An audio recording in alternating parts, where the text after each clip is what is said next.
ওয়া বিল ওয়ালিদাইনি ইহসানা।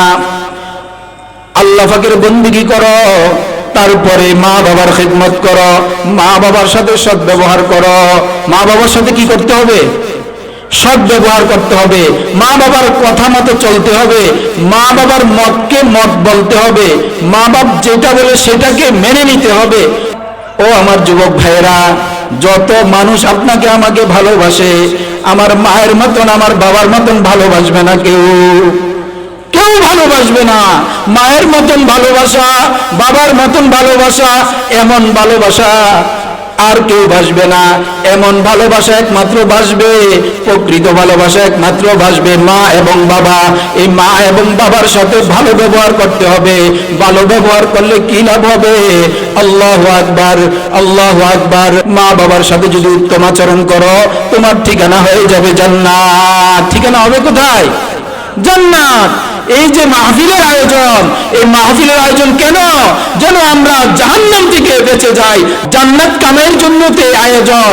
এই যে আজিজুল উলুম মাদ্রাসা, একমাত্র জান্নাতে যেন যাওয়া যায়। এই মাহফিলের আয়োজন যেন আমরা জান্নাতে যাইতে পারি, আমাদের মরণের পরে যেন ঠিকানাটা হয়ে যায় জান্নাত।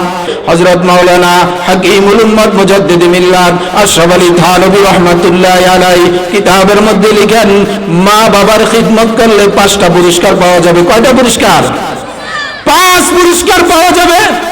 মা বাবার খিদমত করলে 5টা পুরস্কার পাওয়া যাবে। আল্লাহু আকবার। যদি মা বাবার খিদমত করো, তাহলে আল্লাহু আকবার, তোমার হায়াত বৃদ্ধি করে দেওয়া হবে। হায়াত বাড়িয়ে দেবে কে? ও যুবক ভাইরা, বউয়ের খিদমত করো, নিষেধ নেই, কিন্তু বউয়ের মুখে হাসি ফুটানোর আগে তোমার মায়ের মুখে হাসি ফুটাও। বউয়ের মুখে হাসি ফুটানোর আগে বাবার মুখে হাসি ফুটাও। তুমি জান্নাত কামাই করে ফেলবা, একদিক দিয়ে ওইদিকে জান্নাত পাইবা, আর তোমার দুনিয়ার জীবনের হায়াত লম্বা হয়ে যাবে। তুমি বিভিন্ন রোগ ব্যারাম থেকে তুমি বেঁচে যাইবা। হায়াত কি হবে? বেশি হবে, লম্বা হবে। লম্বা হায়াত যদি দুনিয়ার মধ্যে লম্বা হায়াত যদি পেতে চাই, 1 নাম্বার কি করতে হবে?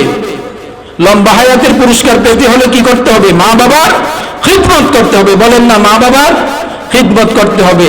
আজকে থেকে আমিও ওয়াদা করি, আপনারাও ওয়াদা, মা বাবার খিদমত করবেন তো ইনশাআল্লাহ। আল্লাহ আমাদেরকে মা বাবার খিদমত করার তৌফিক দান করুন।